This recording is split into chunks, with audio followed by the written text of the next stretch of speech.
Assalamualaikum warahmatullahi wabarakatuh. Waalaikumsalam warahmatullahi wabarakatuh. Masih semangat bapak-bapak dan ibu-ibu semuanya? Semangat. Alhamdulillah. Ya, di suasana yang cukup panas ini, alhamdulillah bapak-bapak dan ibu-ibu semuanya masih sangat semangat. Nah, semangatnya bapak-bapak dan ibu-ibu semuanya ini yang mengharuskan saya jauh lebih untuk bersemangat, jauh lebih bersungguh-sungguh untuk bersama-sama kita belajar. Nah, hari ini kita akan belajar terkait dengan memulai usaha. Nah, sebelum kita belajar bersama, saya ingin kita menjadi 3 kelompok ya. Kita bagi menjadi 3 kelompok. Ini nanti silakan berhitung 1, 2, 3 ya. Terus nanti selanjutnya kembali lagi ke 1, 2, 3. Dan nanti 1 berkumpul dengan 1, 2 berkumpul dengan 2, dan 3 nanti berkumpul dengan 3. Paham? Paham ya? Oke. Monggo. Mulai dari bunyinya. 1, 2, 3. 1. Ya. Ya, silakan yang 1 berkumpul dengan 1 di sebelah sini, 2 berkumpul dengan 2, dan 3 berkumpul dengan 3. Ya, agak jauh sini, agak sini. Ya, Bu Ana di sini, Bu Ana. Sini Bu Ana. Nah, ini ada plano.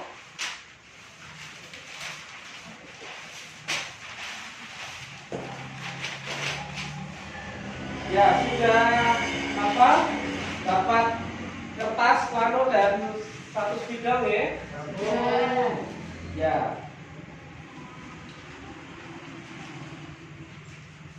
Ya, ketika kemarin di bulan yang lalu apa yang sudah dipelajari di bulan yang lalu? Ada yang masih ingat tentang apa? Menabung. Iya, Pak Heru, tentang menabung. Jadi pentingnya menabung itu adalah bagaimana kita bisa mempersiapkan diri jika ada sesuatu yang mendesak. Ya, makanya sudah dipraktekkan ya menabung setiap hari. Sudah. Oke, alhamdulillah. Jadi menabung itu bukan sisa dari belanja, ya. Ini yang harus kita pahami dan kita jalankan, bahwa jangan sampai kita menabung itu ngenteni ya turane blonjo, tapi disisihkan dulu sebelum belanja.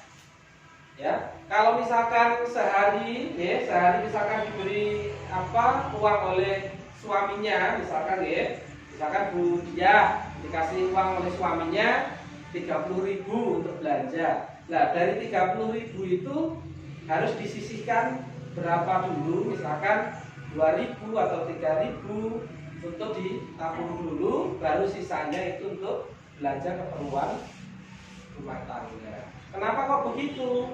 Karena seringkali ketika kita menggunakan metode berbelanja dulu baru hasil dari sisa, seringkali tidak kebagian untuk jatah nabungnya. Karena kalau misalkan Bu Ana ke pasar begitu ya, dari rumah sudah dicatat apa-apa saja yang mau dibelanjakan. Nah, ternyata sampai di pasar, Bu Ana ketemu ya, lihat daster baru. Loh, kok daster ini bagus ya? Akhirnya beli daster. Nah, karena uangnya hanya 27.000 dan untuk beli daster 15.000, akhirnya keperluan rumah tangga yang lain akhirnya terganggu. Maune tuku beras 7 3 kilo, akhirnya gak rasa.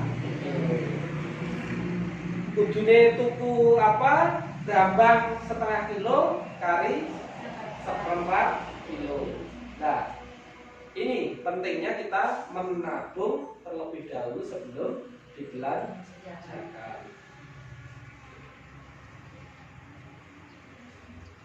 Nah, hari ini kita akan belajar tentang apa membangun usaha. Jadi kenapa sih kita harus berusaha? Ini yang harus apa kita pahami bersama, bahwa awake dhewe kuwi setiap hari itu makan. Setiap hari itu mesti ngetokne pengeluaran gitu, untuk jajan anak, untuk apa bayar sekolah, bayar listrik, untuk apa keperluan sosial yang lain, arisan dan lain sebagainya. Buana derek pinten arisan wonten lingkungan ini? Kawan. Nah, sekawan.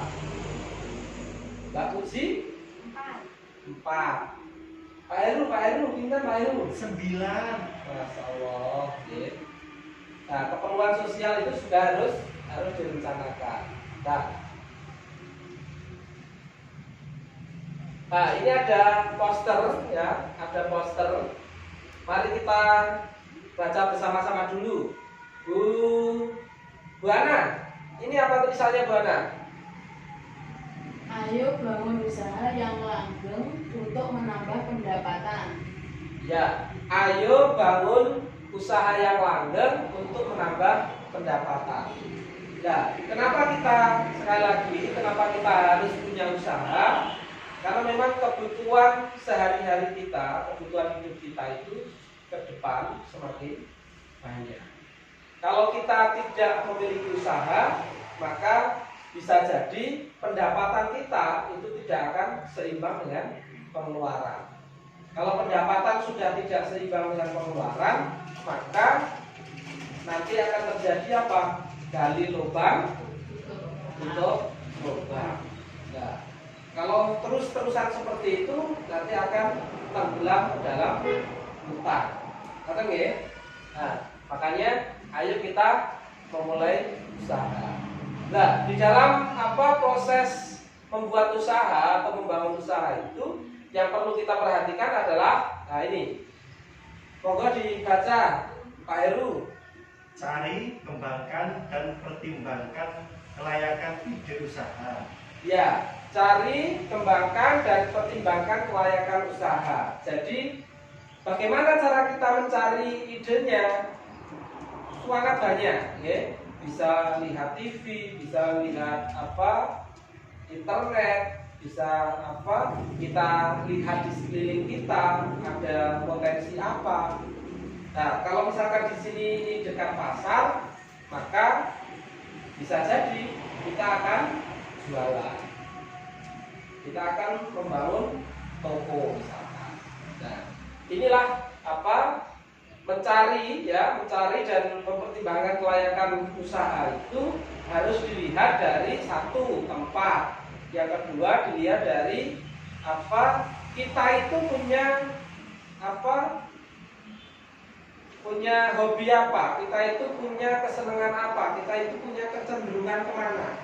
Kalau misalkan ada Bu Ana misalkan, Bu Ana ini orangnya suka masak, ya, masakannya enak-enak gitu ya.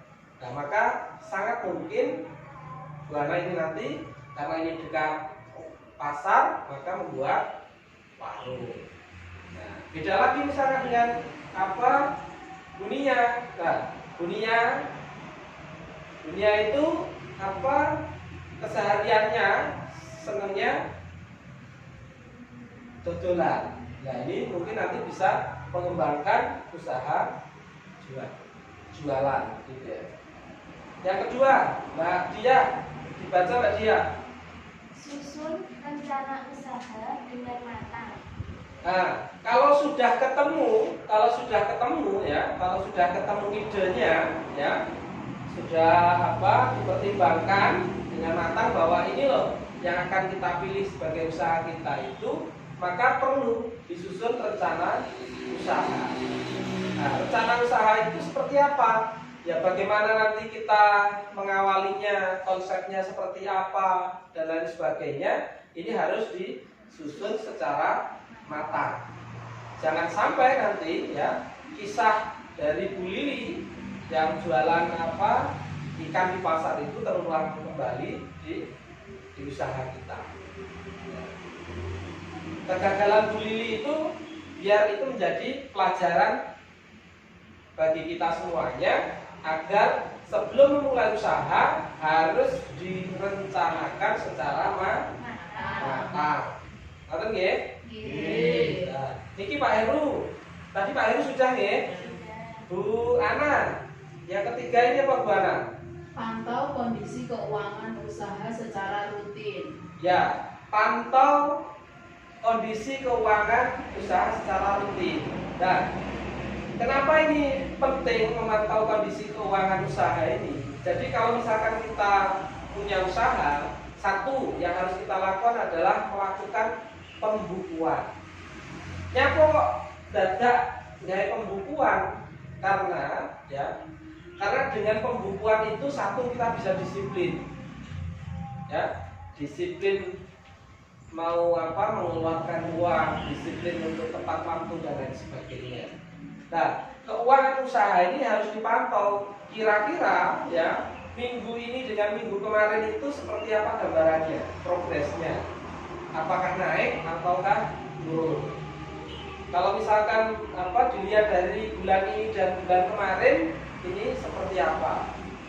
Nah, dari melihat dan memantau kondisi keuangan ini, kita bisa menentukan langkah bagaimana usaha kita ini akan kita kembangkan.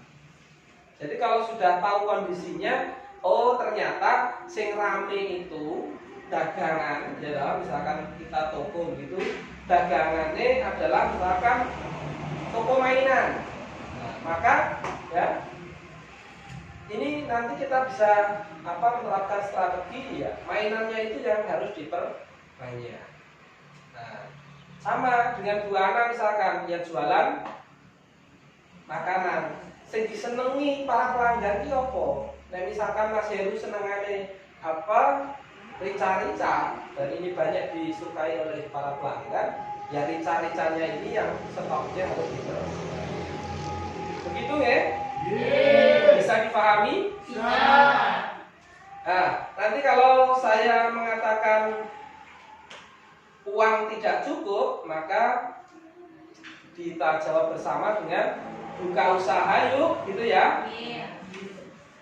Uang tidak cukup, Buka usaha yuk.